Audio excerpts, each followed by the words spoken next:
They didn't simply kill William Wallace. They turned his death into a horror show of castration, disembowelment, and public mutilation, staged to freeze an entire nation in fear. In the next 20 minutes, we'll uncover not only the gruesome details of Wallace's final moments, but also the political theater behind it, and why his suffering was carefully designed to echo for centuries. Imagine standing in London in 1305, watching Wallace drag through the streets, his body broken yet unbowed. Would you have looked away in disgust or forced yourself to witness every moment? Share your honest answer below. Every legend begins with an outsider. William Wallace wasn't born a king or a noble with influence. He was a minor landowner's son, more accustomed to obscurity than grandeur. But when England tightened its grip on Scotland, Wallace transformed from a shadow into a flame. His early defiance, slaying an English sheriff in 1297, ignited a wildfire of rebellion. To ordinary Scots, he was more than a man. He was proof that resistance was possible. Yet this rise carried danger. The English crown now saw him not as a criminal, but as a symbol that had to be destroyed. Symbols are powerful. They terrify rulers. Wallace's story proves that one act of defiance can ripple into a movement. And when you light that kind of fire, the question isn't whether it will burn, but who it will consume first. Picture this: September 1297, a mist-covered morning near Stirling. Thousands of English soldiers march forward, confident they'll crush the Scottish rabble. But Wallace, alongside Andrew Murray, waits with precision and patience. The narrow wooden bridge becomes their weapon. As English knights charge across, Wallace orders his men to strike. Trapped, crushed, and drowned, England's finest are slaughtered in chaos. Stirling Bridge wasn't just a victory. It was humiliation for the world's strongest army. The Scots suddenly believed the impossible, that their freedom wasn't a dream but a fight they could win. And Wallace? He became not just a leader, but a national hero whose very name rattled in England's halls of power. But with every victory comes a target. Wallace's triumph placed him at the center of England's wrath, and history teaches one bitter truth: the higher you rise, the sharper the fall. Victory brought Wallace fame, but fame is a double-edged sword. After Stirling, he was named Guardian of Scotland, leading armies and steering politics. Yet glory comes with expectations, and cracks soon formed. The Scottish nobility, many driven by personal gain, resented Wallace's common birth and unchecked influence. Rivalries sharpened like hidden daggers. Then came Falkirk in 1298. Edward I returned with overwhelming force, armored knights, longbowmen, and ruthless precision. The Scottish schiltrons, once impenetrable circles of spears, crumbled under waves of arrows. Wallace's army was crushed. For England, it was vengeance. For Scotland, it was heartbreak. And for Wallace, it was exile from leadership. He resigned as guardian, slipping back into the shadows. Leadership is intoxicating, but it also isolates. Wallace learned a cruel lesson. Even the strongest warrior cannot fight betrayal within his own ranks.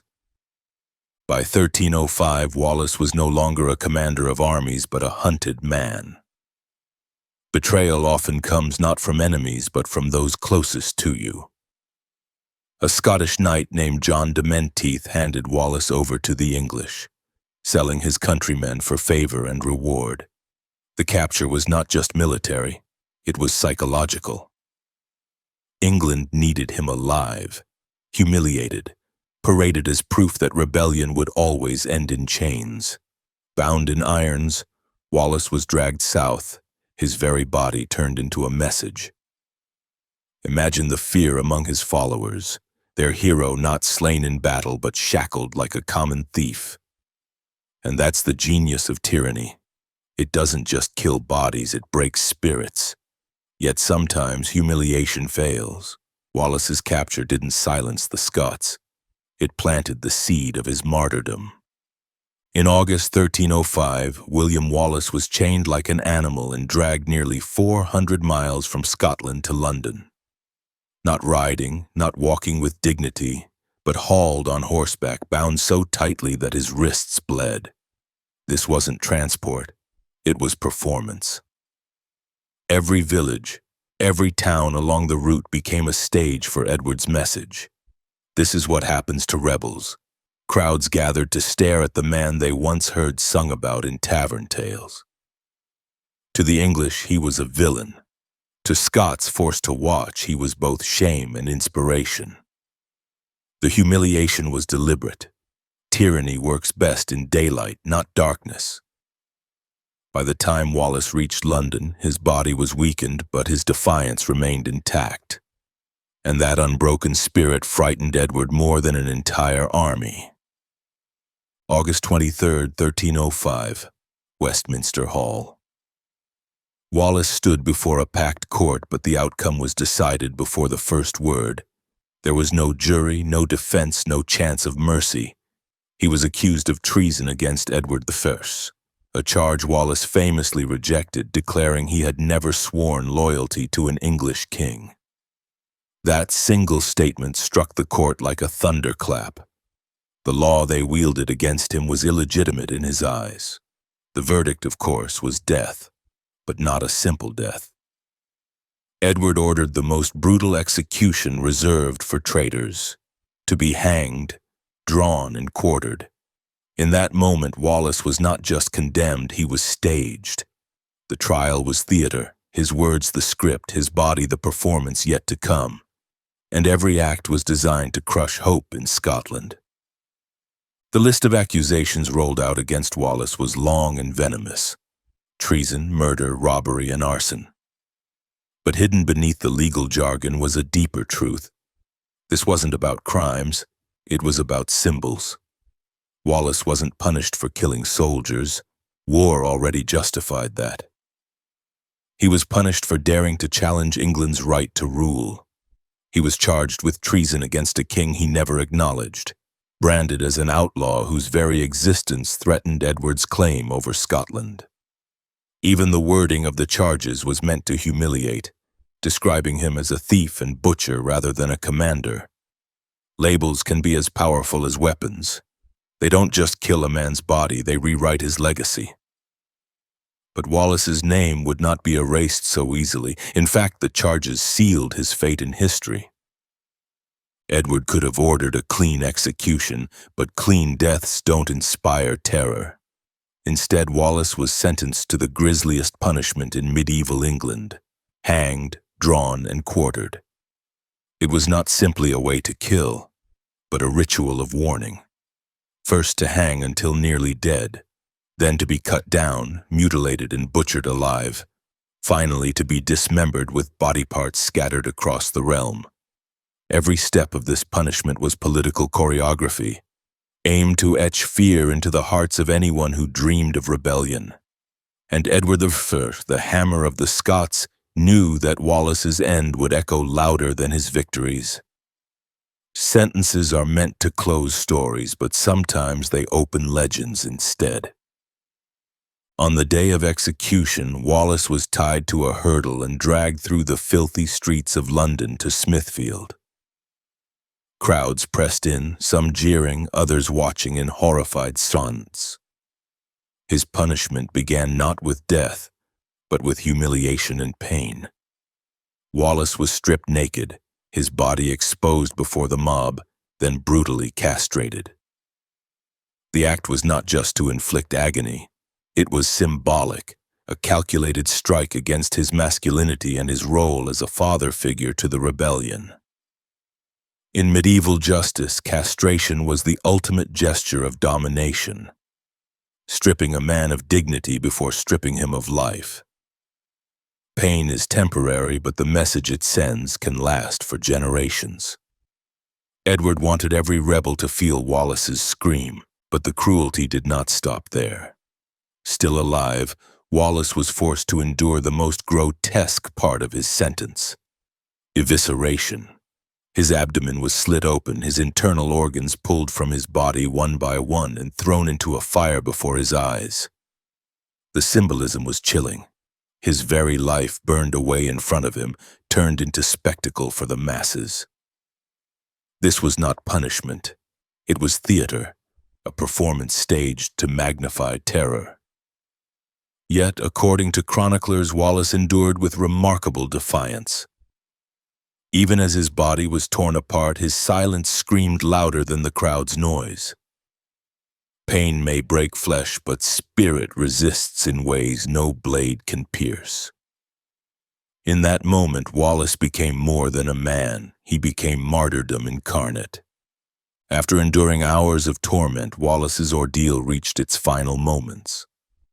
Once his body had been broken beyond recognition, the executioner raised the axe. Beheading, by comparison, was almost merciful. But mercy wasn't the goal. It was punctuation. The strike severed not only Wallace's head, but also the last physical tie to his defiance. In medieval symbolism, the head was identity, power, and memory. To cut it from his shoulders was to declare England's dominion over Scotland, as if silencing a voice that had shouted too long. Yet silence can echo. The crowd roared, but history remembers his defiance louder than their cheers. His head was not buried with honor, but destined for one final humiliation. The execution didn't end with death. It became dissection.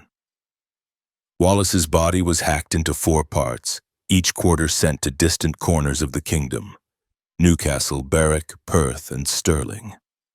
His head, dipped in tar, was mounted on London Bridge, a grim warning to all who entered the city. But terror has a strange effect. It can silence, but it can also inflame. To Edward, this scattering of flesh was meant to erase Wallace from Scotland's soil. Instead, it spread his memory farther, carried on the whispers of those who saw the grisly displays. Sometimes dividing a body multiplies a legend. Wallace's flesh was torn, but his story was sewn across a kingdom. Executions in the Middle Ages weren't just punishments. They were spectacles. The horror of Wallace's death wasn't random cruelty. It was carefully engineered psychology. Public mutilation etched fear into memory more deeply than words ever could. The English crown wanted every man, woman, and child to carry that memory with them long after the blood dried. Cruelty was a currency, and Edward I spent it lavishly. But here's the paradox. Brutality can inspire obedience or resistance. Wallace's agony was supposed to extinguish rebellion, yet it lit a fire that no sword could fully quench. To Edward, Wallace wasn't just one man. He was a warning billboard. His trial, his torture, his dismemberment were messages etched into flesh. This is the price of defiance. England's rulers relied on fear as policy, turning pain into propaganda. Every town that displayed a piece of Wallace became a living poster of submission. It was medieval advertising at its darkest. Bodies instead of ink, bridges instead of parchment. But propaganda is fragile. What terrifies some can galvanize others. For the Scots, Wallace's suffering became proof of English tyranny, fueling anger instead of obedience. History shows that messages carved into fear rarely last, but stories born from resistance often outlive kings. For Edward, Wallace's execution was supposed to cripple Scottish morale. Instead, it did the opposite. News of his torment spread across Scotland like wildfire, transforming grief into fury. Wallace had become more than a man. He was a martyr, his blood binding the people closer together.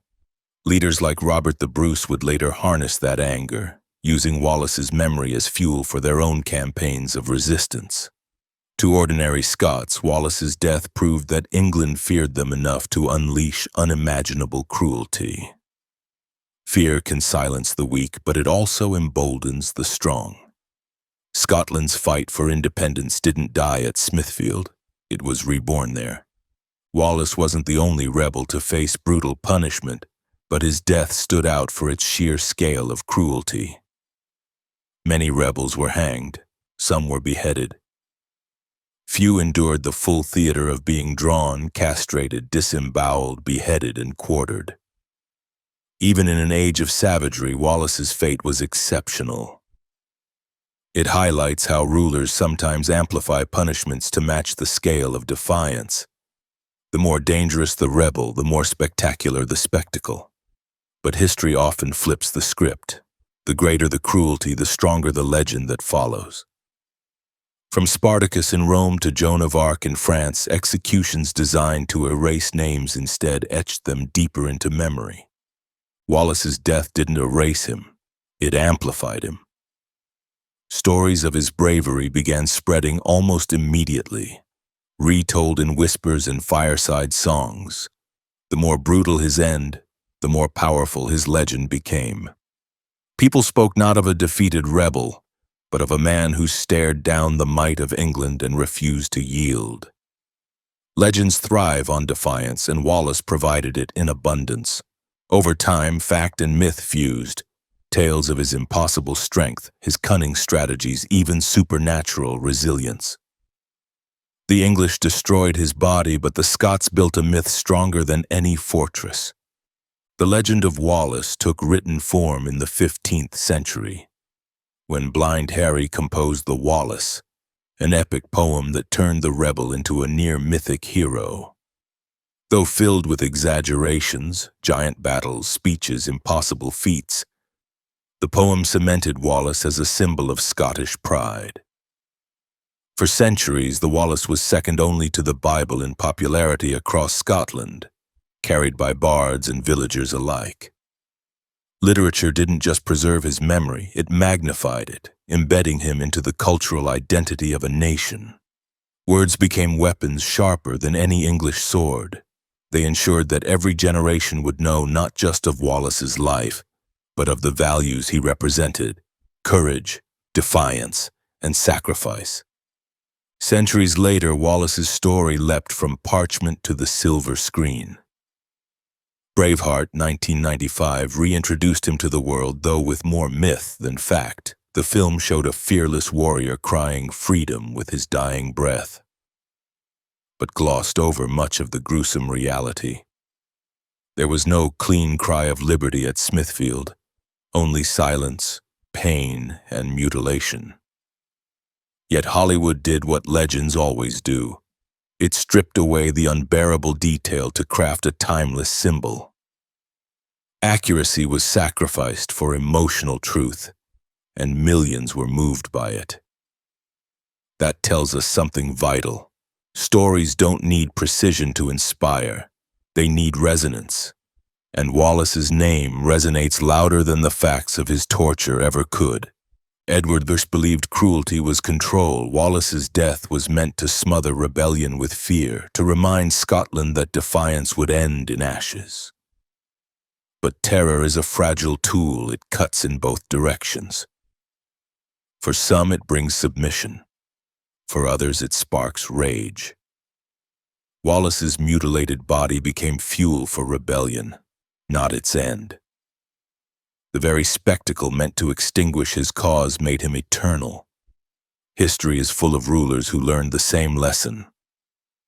Violence can kill people, but it rarely kills ideas. Wallace's agony turned into Scotland's rallying cry, haunting Edward far longer than any battlefield defeat. Wallace's execution is not just medieval history. It's a mirror. Even today, governments wield fear, spectacle, and punishment to crush dissent. Some parade rebels in handcuffs, others censor voices or exile opponents. The tools change, but the strategy is the same. Break one person to scare millions. Yet history proves the flaw. Martyrs outlive tyrants. When someone suffers openly for a cause, their struggle can spread faster than suppression. Wallace's agony shows us that cruelty doesn't just destroy, it often transforms victims into symbols. Over 7 centuries later, Wallace remains etched into Scotland's identity. His statue stands near Stirling. His story taught as part of national pride, his cry for freedom still quoted in politics and culture. To Scots, he is more than a rebel. He's the reminder that independence, once tasted, is never forgotten. Even outside Scotland, his tale resonates as a universal struggle against oppression. Edward I may have destroyed his body, but Wallace lives in every fight for self-rule, in every story where defiance stands taller than fear. That's the final irony. In trying to obliterate him, Edward gave Wallace eternal life.